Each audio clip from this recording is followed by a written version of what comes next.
Daily. Taste the Daily. அந்த படத்துக்கு ஒரு பெரிய வரலாறே இருக்கு. அதை பார்க்கும்போது எனக்கு உண்மையாகவே அழுக்க வந்துச்சு. அந்த மீசையெல்லாம் முறுக்கி விட்டு அந்த கண்ணெல்லாம் சிறப்பாச்சுன்னா 10 படம் தொடர்ச்சியாக தோல்விகள் தோல்விகள் தோல்விகள் தோல்விகள்னா அப்படியே இந்த சினிமா உலகம் அப்படியே தள்ளி வச்சிருச்சு.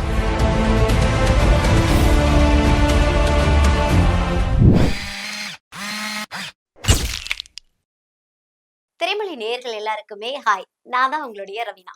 இன்னைக்கு யாரை பார்க்க போறோம் அப்படின்னா 90ஸ்ல பெஸ்ட் டைரக்டர் அண்ட் ஆக்டரா இருக்கக்கூடிய செந்தில்நாதன் சார் அவங்கள தான் பார்க்க போறோம். வாங்க நிறைய பேசலாம். சார் வணக்கம். வணக்கம். எப்படி சார் இருக்கீங்க? நல்லா இருக்கேன். சார் உங்களை பார்த்ததுல ரொம்ப ஹாப்பி. சார் நம்ம வந்து நிறைய விஷயங்கள் பேசலாம். அதற்கு முன்னதா கோட் படம் பார்த்திருப்பீங்கன்னு நினைக்கிறேன் இல்லையா? ஸோ விஜயகாந்த் சாரை வச்சு நீங்க படம் டைரக்ட் பண்ணதுனால உங்ககிட்ட அந்த கேள்வியை கேட்குறேன். ஓகேவா? கோட் படத்துல விஜயகாந்த் சாரோட என்ட்ரியை பார்த்து எப்படி ஃபீல் பண்ணீங்க? ரொம்ப சந்தோஷப்பட்டோம். ஓகே. ஏன்னா அவர் விஜயகாந்த் சார் மதுரையில இருந்து இங்க வந்ததுல இருந்து எனக்கு பழக்கம். ஓகே. கிட்டத்தட்ட ஒரு 10-15 படத்துக்கு மேல அசிஸ்டன்ட் டைரக்டரா நான் வேலை பார்த்துருக்கேன். விஜயகாந்த் சார் ஹீரோவை நடிக்கும்போது நான் அசிஸ்டன்ட் டைரக்டரா வேலை பார்த்துருக்கேன். அந்த அசிஸ்டன்ட் டைரக்டர்ல பிடிச்சி போய் தான் என்னை அவர் டைரக்டரா இன்ட்ரோடியூஸ் பண்ணாரு. என்னுடைய முதல் படமே அவர் ஹீரோவை நடிச்ச பூந்தோட்ட காவல்காரன் தான். எப்பவுமே நாங்க 2 பேருமே ஒன்னாவே இருப்போம். அதான் ஷூட்டிங் தவிர மற்ற நேரம்லாம் 2 பேரும் ஒன்னா தான் இருப்போம். அந்த அளவுக்கு ஒரு நெருக்கமான நட்பு எனக்கு அவருக்கு இருக்கு. அவர் இப்போ அதாவது ரொம்ப ரொம்ப வருடங்களுக்கு அப்புறம் மறுபடியும் அவர் திரையில பார்க்கும்போது அந்த சந்தோஷத்தை என்ன சொல்றதுன்னே தெரியல. அவ்வளவு சந்தோஷப்பட்டோம். சிலர் சொன்னாங்க விஜயகாந்த் சார் செந்தூர பூவே படத்துல விஜய் சாரை நடிக்க வச்சிருப்பாங்க இல்லையா? சோ அப்ப விஜயகாந்த் சார் காசே வேண்டாம், நான் உனக்கு இந்த படம் நடிச்சு தரேன் அப்படின்லாம் சொல்லி நடிச்சு கொடுத்ததா ஒரு கேள்விப்பட்டேன். நானு எனக்கு தெரியாது இல்ல. சோ உங்களுக்கு தெரியுமா அதை பத்தின தகவல்? அந்த அந்த படத்துக்கு ஒரு பெரிய வரலாறே இருக்கு. ஏன்னா அந்த கதையை நம்ம டைரக்டர் பண்ணிட்டாரு. அதுக்கப்புறம் விஜயகாந்த் சார் அந்த ரோல்ல நடிக்க வைக்கணும். நடிக்க வைக்கணும்.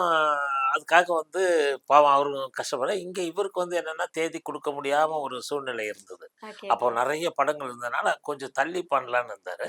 ஆனா அவருக்கு ஒரு ஒரு காலகட்டத்துக்குள்ள எப்பவுமே ஒரு கதை பிரசவம் மாதிரிதான். அது அந்த 10 மாசத்துக்குள்ள அது டெலிவரி ஆயிடணும். அப்படி இல்லைன்னா அது அபார்ஷன் மாதிரியோ இல்ல ஊனமுள்ள குழந்தை அந்த மாதிரி ஏதோ ஒண்ணு இது அதனால அவரு இது இது உடனே பண்ணணும்னு சொல்லி ரொம்ப இதுவா பண்ணாரு. செந்தூர பாண்டி படத்துக்காக அவர் நிறைய தடவை விஜயகாந்த் சாரை பார்த்து பேசி கதையெல்லாம் சொல்லி அது பண்ணணும்னு சொல்லி ரொம்ப இதுவா இருந்தாரு. இவருக்கும் டேட்டு கொடுக்கணும்னு தான். ஆனா நிறைய கமிட்மெண்ட்ஸ் இருந்ததுனால எல்லா கமிட்மெண்ட்ஸும் முடிச்சுட்டு வரேன்னா அதுக்கு நாட்கள் அதிகமாயிடும். ஒரு 2 வருஷம் வந்துடும். அதனால உடனே பண்ணணும்னு சொல்லி அவர் ஆசைப்பட்டதுனால இவர் எப்படியோ அட்ஜஸ்ட் பண்ணி அதை பண்ணி கொடுத்தாரு.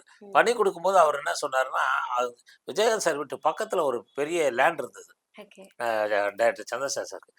அதை வேணா கூட கொடுத்துட்றேன் அப்படின்னாரு. அந்த லேண்டே கொடுக்குறேன், நீங்க ஒரு டேட்டு கொடுங்க அப்படின்னாரு. ஐயோ பணத்துக்காகலாம் நான் இல்லை சார், பணத்துக்காகலாம் நான் இது பண்ணல. நீங்க சட்டம் ஒரு ரிட்டர்ன்னு ஒரு படம் எனக்கு கொடுத்ததுனால தான் நானே வெளிச்சத்துக்கு வந்தேன். அதனால நீங்க அது மாதிரி நினைக்காதீங்க. எனக்கு கமிட்மெண்ட்ஸ் பாவம் தயாரிப்பாளர்கள்லாம் இந்த தேதின்னு சொல்லி வாங்கி வச்சிருக்காங்க. அதை மீறி அவங்க கிட்ட இருந்து வாங்கி கொடுத்தா தப்பாயிடுமே சார், அதனால தான் வேற எதுவுமே இல்லை அப்படின்னு சொல்லி அப்புறம் அதையும் மீறி கொஞ்சம் அப்படி இப்படின்னு அட்ஜஸ்ட் பண்ணி அதை பண்ணி கொடுத்தாரு. அப்புறம் தான் சொன்னார், பணமே எனக்கு தேவையில்லை, நான் உங்களுடைய சன்னுக்காக உங்க சன் நல்லா வரணுங்கிறதுக்காக நான் பண்றேன் தவிர வேற எந்த இதுவும் கிடையாது அப்படின்னாரு. அதே நன்றி உணர்வோட தான் இப்ப Vijay sir Vijayakanth sir on screen கொண்டு வந்து. ஆமா, அவருக்கு அது உள்ளுக்குள்ள இருக்கும்ல அவருக்கும். அப்புறம் நாம இவரால் தான் நாம வெளிச்சத்துக்கு வந்தோம். நம்ம அப்பா அவரை கொண்டு வந்தாரு. ஆனா அவர் நாம வரணுங்கிறதுக்காக உதவி பண்ணாரு அப்படின்னு தான் அவர் இவரை கௌரவப்படுத்தணும் அப்படின்னு தான் இந்த ஏஐ மூலியமா. பட் சில டாக்லாம் போகுது என்ன அப்படின்னா, விஜயகாந்த் சாரை கொண்டு வந்தாங்க சரி, கொஞ்சம் நல்ல சீனுக்கு கொண்டு வந்திருக்கலாம், இல்ல கொஞ்சம் ஏதாவது ஒரு 2-3 ரோல்லையாவது வச்சிருக்கலாம், ஏன் இப்படி வந்தோடனே அதுவும் முகத்திரை மட்டும்தான் கொண்டு வர முடிஞ்சுச்சா அப்படின்லாம் சொல்லியிருக்காங்க. இல்லம்மா, அது ஏஐ இதுல நிறைய லென்த் பண்ண முடியும். ஃபாரின்ல இப்ப பண்ண ஆரம்பிச்சுட்டாங்க. ஆனா அது நமக்கு வரத்துக்கு இன்னும் கொஞ்சம் டிலே ஆகும். இல்ல இங்கேயே பண்ணனா கூட இன்னும் ஒரு 6 மாசம் 1 வருஷம் எடுத்துக்கணும். இவங்களுக்கு உடனே ரிலீஸ் ஆகணும் அப்படின்ற ஒரு நெருக்கடிலாம் இருக்கு இல்லையா? நம்ம இதை பொறுத்த வரைக்கும் இல்ல இந்த தேதியில அட்வான்ஸ் வாங்கியிருப்போம் டிஸ்ட்ரிபியூட்டர் கிட்ட, ஃபினான்சியர் கிட்ட எல்லாம் அந்த தேதியில ஆனர் பண்ணணும் அப்படின்னும் போது இப்ப இதெல்லாம் கையாண்டோம்னு வச்சுங்களேன், இது லென்த் பண்ணா நிறைய டியூரேஷன் வேணும். ஒரு ஓகே 6 ஓகே. மாசம் வேணும், இல்ல 1 இயர் வேணும். அவ்வளவு நம்ம இதுக்கு தாங்காதுன்றதுக்காக ஏன்னா தான் விஜய் சார் வேற கம்மியா. அரசியல்ல பிஸி ஆயிட்டாரு. அவரும் அரசியலுக்கு போயிட்டாரு. Okay okay. சார் இப்போ வந்து விஜயகாந்த் சார பத்தி நமக்கு நெறைய விஷயங்கள் பொதுவா தெரியும். எல்லாருக்குமே தெரியும். தெரியும். ஆனா வந்து என்ன சொல்லுவாங்கன்னா, பெரிய கோவக்காரரு அப்படிலாம் சொல்லுவாங்க. செட்ல உங்ககிட்ட ஏதாவது கோவப்பட்டுருக்காரா? இல்லம்மா நெறைய கோவப்படுவாரு. குணம் இருக்கிற இடத்துல தான் கோவம் இருக்கும்னு சொல்லுவாங்க. கண்டிப்பா, அதனால கண்டிப்பா. வந்து அந்த கோவம் வந்து ஒரு நியாயமா இருக்கும். அது ம். கரெக்ட்டா பண்றதுக்கான கோவமா இருக்குமே தவிர, உங்ககிட்ட மத்தபடி அது கோவப்பட்டுருக்காரா? அனாவசியமா வந்து சும்மாவே கோவப்படுறதுன்னு சில பேர் இருப்பாங்க. அந்த மாரிலாம் ம். இருக்காது. ஒரு ம். அர்த்தத்தோட அவர் கோவப்படுறாருன்னா, அதுல ஒரு அர்த்தம் இருக்கும். சரி அத முடிக்க முடியாம இருந்திருப்பாங்க. ம். சோம்பேறித்தனத்தால முடிக்காம இருந்திருப்பாங்க. ம். அதனால தான் கோவப்பட்டு திட்டுவாரே தவிர, மத்தபடிலாம் அவரு ஜாலியா இருக்கிற ஒரு கேரக்டர் தான். ரொம்ப எதையுமே மனசுல வச்சுக்க மாட்டாரு. வெள்ளந்தியா தான் பழகுவாரு. அவங்கலாம் அந்த கிராமத்துல இருந்தவங்க இல்லையா? ம். ம். அதனால வெள்ளந்தியா தான் இருப்பாங்க. Okay, okay. புரியுது. ம். நெறைய விஷயங்கள் விஜயகாந்த் சார் சொன்னாலே எல்லாருக்குமே வந்து ஒரு தனி வைப் தான். ஒரு கொள்கையோட இருந்த ஒரு மாமனிதர்னே சொல்லலாம். யாருக்கும் பசின்னு வரக்கூடாது அப்படின்னு சொல்லிட்டு எல்லாருக்குமே வந்து சாப்பாடு போட்டு அப்படிதான் பார்த்துக்கிட்டாங்க இல்லையா? ஸோ விஜயகாந்த் சார் வந்து அவருடைய மரணத்துக்கு முன்னதா நீங்க எப்பயாவது பார்த்துருக்கீங்களா? இல்ல என்னன்னா, முதல்ல வந்து நான் பார்த்தது அவருக்கு வந்து கொஞ்சம் அவரு இதுவாயிட்டாரு, சிக் ஆயிட்டாங்க ரொம்ப சிக்காயிட்டாரு உடம்பு. அப்படின்னு சொல்லும்போது, அப்போ தயாரிப்பாளர் கவுன்சில்ல வந்து எலக்ஷன் நடந்தது. ம். ஆமா. கேஆர் சார் வந்து தலைவருக்கு நின்னாரு. ம். அந்த அணியில நானும் நின்னேன். ஓகே, அப்போ ஓகே. அவரு வந்து கேஆர் சார் வந்து, "சரி நம்ம போய் இவரு கேப்டன பார்த்துட்டு வந்துருவோம்" ம். அப்படின்னாரு. போய் பார்க்க போலான்னு சொல்லி பார்க்க போனோம். ம். பார்க்க போனோன தான் எனக்கு அதுவரைக்கும் கூட இவ்ளோ பாதிச்சிருப்பாருலாம் எனக்கு தெரியாது. ம். சரி ஏதோ உடம்பு சரியில்லாம இருக்காரு அப்படின்னு தான் நம்ம நெனச்சிட்டு இருந்தேன். அங்க போனோனே அவரு என்ன பார்த்தோனே அப்படியே யோசிக்க ஆரம்பிச்சாரு. ஓகே. அப்படியே பார்க்குறாரு, அப்படியே ஏதோ யோசிக்கிறாரு, இப்படியே யோசிக்கிறாரு. அப்படியே ஒரு மாரி யோசிக்கிறாரு. யோசிச்சு அப்புறம் அத கொண்டு வரதுக்கு ரொம்ப போராடினாரு. அத பார்க்கும்போது எனக்கு உண்மையாவே அழுகை வந்துச்சு. ஐயோ! நம்ம எப்படி பார்த்தோம் ஒரு விஜயகாந்த், நம்ம எப்படி பார்த்தோம்? நான் வந்து உண்மையாவே ஆண் மகன்னா அவரு தான் சொல்லுவேன். ஏன்னா அவ்ளோ தொட கிடல அவ்ளோ பெருசு இருக்கும். ஆள் அப்படி இருப்பாரு, ஸ்ட்ராங்கா இருப்பாரு. ம். அப்படி மீசையெல்லாம் முறுக்கி விட்டு அந்த கண்ணெல்லாம் சிகப்பாச்சுன்னா, படங்கள்ல நெறைய அப்படியே பார்த்துருக்கோம். ஒரு இது மாரி இருப்பாரு. ஒரு காலிலாம் வெகுண்டு எழுந்தா எப்படி நிக்கும்? அந்த கண்டிப்பா, மாரி இருப்பாரு. கண்டிப்பா. அதே மாரி மதுரை வீரன், மதுரை சூரன்லாம் சொல்லுவோம்ல, அந்த மாரி இருப்பாரு அவரு. அப்படிப்பட்ட ஒரு என்ன அப்படின்னு ஒரு மாரி ஆச்சு. அப்புறம் யோசனை பண்ணி கொஞ்ச நேரம் ஒரு 10 நிமிஷத்துக்கு அப்புறம் தான் செந்தில் அப்படின்னு கைய பிடிச்சிட்டாரு. கைய பிடிச்ச உடனே தான் எனக்கு அறியாம அப்படியே ஒரு சிரிப்பும், கண்டிப்பா, அழுகையும் வந்துடுச்சு. கண்டிப்பா. அதுக்கப்புறம் எழுந்துக்க முயற்சி பண்ணாரு. எழுந்துக்க முடியல அவரால. அப்புறம் புடிச்சுக்கார கைய தவிர, அத விடணும்னு தெரியல. அப்படியே புடிச்சிருக்கிறாரு. எல்லாம் கேஆர் எல்லாரும் பார்க்குறாங்க. நானும் சரி விடுவாரு. கொஞ்சம் அதுக்கான இது பண்ணா விட முடியல அவரால. அவருக்கு இல்ல ஒரு சமயம் விடவே கூடாதுன்னு நெனச்சு புடிச்சுட்டாரா என்னன்னு தெரியல. ம். அப்புறம் மத்தவங்க தான் அந்த பார்சாதி எம்எல்ஏ அவங்க இவங்க தான் வந்து அப்படி கைய அப்படி விலக்கி ம். விட்டோன தான் உட்கார்ந்துட்டு, "எப்படி இருக்கீங்க?" அப்படின்னாரு. "நல்லா இருக்கிறேன்ப்பா" அப்படின்ட்டு எனக்கு பார்க்கவே முடியல. இது மாரி எலக்ஷன்ப்பா நிக்கிறாரு தலைவருக்கு. அப்படின்ட்டு, "சரி நான் கிளம்புறேன்ப்பா. நீ ரெஸ்ட் எடு. டாக்டர பாருங்க." அப்படின்னு சொல்லிட்டு, அப்புறம் அவங்க வீட்லயும் சொல்லிட்டு, பார்த்துங்க டாக்டர்கிட்ட இது பண்ணுங்க. என்ன மெடிசின் தராங்களோ, அத ரெகுலரா குடுங்க. குடுத்து நல்லபடியா பழைய விஜயா நாங்க பார்க்கணும்.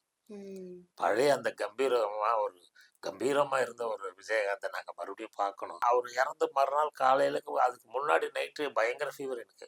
Okay, okay. எனக்கு அவ்வளோ உடம்பு முடியல. உடம்பு முடியாம என்னன்னே தெரியல. அப்புறம் பார்த்தா காலையில நியூஸ் பார்த்தா 6 மணிக்கு அவரு இறந்துட்டாரு அப்படின்னு.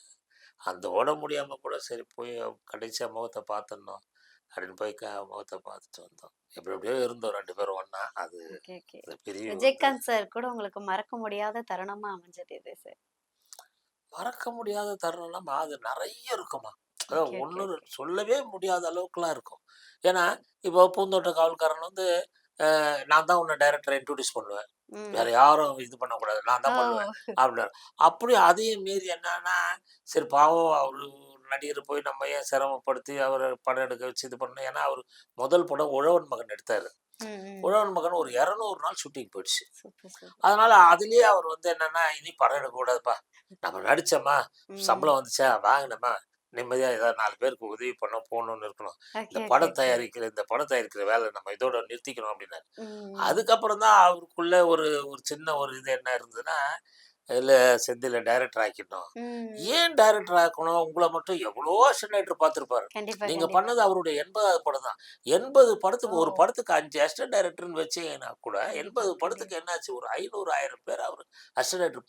அதுல உங்கள எப்படி தேர்ந்தெடுத்தாரு? அப்படின்னா, ம். அவருடைய ரீல் லைஃப் ஒண்ணு வந்துச்சு. சட்டம் இருட்டுரை வந்துச்சு. பெரிய ஹீரோன்னு வலம் வந்தாரு. அ, அ. அதுக்கப்புறம் ரிலீஸ் ஆன ஒரு 10 படம் தொடர்ச்சியா தோல்விகள், தோல்விகள், தோல்விகள், தோல்விகள்னா, அப்படியே இந்த சினிமா உலகம் அவர அப்படியே தள்ளி வச்சுருச்சு. ஓகே, ஓகே, அவர் ஓகே. அப்படியே போய் ரூம்ல உட்காந்துட்டாரு. ஷூட்டிங்கே இல்ல. மேக்கப்பே போடல. அப்படியே உட்கார்ந்துருக்கிறாரு. என்னன்னே தெரியாம அப்படியே ஒரு மாரி அப்செட்ல உட்காந்து அப்பவும் நான் தினம் ரெகுலரா போய் அவர போய் பார்ப்பேன். ஓகே, தினம் ஓகே. போய் பார்ப்பேன். ஆனா, அவர் பக்கத்துல இருக்கிறதா எஸ்.எஸ். சந்திரன், ம், ம். ராதா ரவி சாரு, தியாகு, ம், ம். அப்புறம்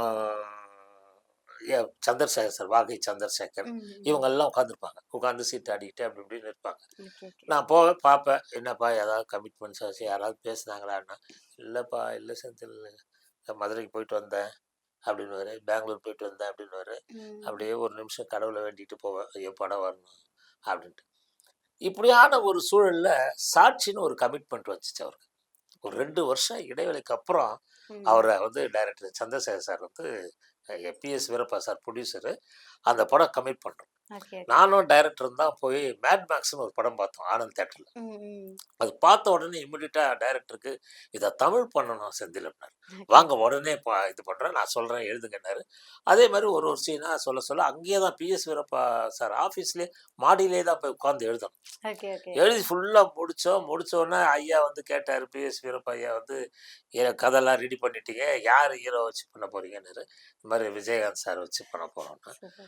சரி சரி தமிழ் பையன் நல்ல பையன் ம், ம். பண்ணுங்க அப்படின்னாரு. ம். ஆனா அப்போ வந்து பீக்ல இருக்காரு. பிரபு சார் வந்து அப்ப பீக்ல இருக்காரு. Okay, okay. அதனால அவர போடலாம்னு கூட ஒரு சின்ன இது வந்துச்சு. இல்ல இவரையே போடுவோம் அப்படின்ட்டு. அப்ப இவரையே போடுவோம்னு வந்ததுக்கப்புறம் ஷூட்டிங்கு டேட் எல்லாம் வந்துடுச்சு. டயலாக்லாம் எழுதியாச்சு. மத்த ஆர்டிஸ்ட் அவங்களுக்கு ஜோடியா விஜய் கோழி கூது விஜய ஃபிக்ஸ் பண்ணியாச்சு. நம்பியார் சார் அவங்க எல்லாரையுமே ஃபிக்ஸ் பண்ணியாச்சு. ம். ஃபிக்ஸ் பண்ணி ஷூட்டிங் போயிட்டோம் வாகினி ஸ்டுடியோல. கோர்ட் செட்டு முதல் செட்டு கோர்ட்ல. ஓகே. இவர் வந்து அந்த இன்ஸ்பெக்டர் ட்ரெஸ்ஸோட நிக்கணும். இவர் ம். இன்ஸ்பெக்டர் ட்ரெஸ்ஸோட நிக்கிறாரு. First day first shot. ம். போய் சந்திரசேகர் சார் டயலாக் சொல்லிட்டியாப்பா அப்படின்னாரு. ஓகே. நான் போய் அவருக்கு டயலாக் சொல்றேன். அவர் கரெக்ட்டா திருப்பி சொல்றாரு. ம். எல்லாம் பெர்ஃபெக்ட்டா இருந்தது. வந்து சொன்னேன். சார் ஸ்டார்ட் கேமரா ஆக்ஷன் சொன்னா பேசிருவாரு சார் அப்படின்னு. இவரு அதே மாரி ஸ்டார்ட் கேமரா ஆக்ஷன் அப்படின்னாரு. அவருக்கு டயலாக்கே வரல. ஆ. அவருக்கு அந்த 1 1/2 வருஷம் கேப் அவர வந்து அ அப்படியே ஒரு மாரி ஃபெடப் ஆக்கிடுச்சு. அந்த ம். லைட்டு, மேக்கப்பு, சுத்தி ஆட்கள் அப்படியே இருக்காரு நிக்கிறாரு.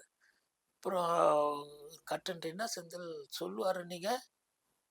இல்ல சார் நல்லா தான் சார் சொன்னாரு. அப்புறம் கிட்ட போயிட்டு என்னப்பா அப்படின்னா, இல்ல இப்ப சொல்லிடுறேன் அப்படின்னாரு. சரி இல்ல இப்ப சொல்லிடுவார் சார் அப்படின்னா, அப்புறம் அவரும் சொல்லுப்பான்னா சொல்றாரு. ம். மறுபடியும் கேமரா ஆன் பண்ணி ஸ்டார்ட் கேமரா ஆக்ஷன் சொன்னா ஒண்ணுமே வரல. அப்புறம் தான் எல்லாம் அப்செட் ஆயிட்டாங்க. அப்செட் ஆன உடனே தெரியும் உங்களுக்கு ஒருத்தர் ஒண்ணு சொல்ல கண்டிப்பா, ஆரம்பிப்பாங்கன்னு. கண்டிப்பா. எல்லாரும் சொல்ல ஆரம்பிச்சு ஒரு குழுமமா பேச ஆரம்பிச்ச உடனே ம். அப்புறம் தான் இல்ல பிரபு சாரே போட்டுருவோம். கொஞ்சம் டிலே ஆனா கூட பரவால்ல. ஓ! ஏன்னா ஃபுல்லா இவரு நடிப்பெல்லாம் மறந்துட்டாரு. ம், அது ம். எல்லாமே இவர விட்டு போயிடுச்சு. அதனால வேண்டாம் பிரபு சாரே வச்சு பண்ணலாம். ஒரு ஓகே, 6 ஓகே. மாசம் ஆனாலும் கூட பரவால்ல. அவர வச்சு பண்ணலாம். அப்படின்னும்போது பி.எஸ். சிவரப்பாவுடைய சன் ஹரி சார் இருக்காரு. ஹரிஹரன் சார். ம். அவர் வந்து இல்ல இது 4 நாள் தள்ளி போனா கூட பரவால்ல. விஜயகாந்த் சார் அவருக்கு தான் போய் நல்லா பண்ணணும். சொல்லிக் குடுத்து கூட 4 நாள் பொறுத்து கூட ஷூட்டிங்க வச்சுக்கங்க. ஓகே, ஆனா ஓகே. இவர் தான் ஹீரோ அப்படின்னாரு. மறுநாள் வந்தாரு. மறுநாள் வந்து அதே பொருள நிக்க வச்சோம். இப்ப போய் மறுபடியும் டயலாக் சொன்னேன். Director start camera ஆக்ஷன்னா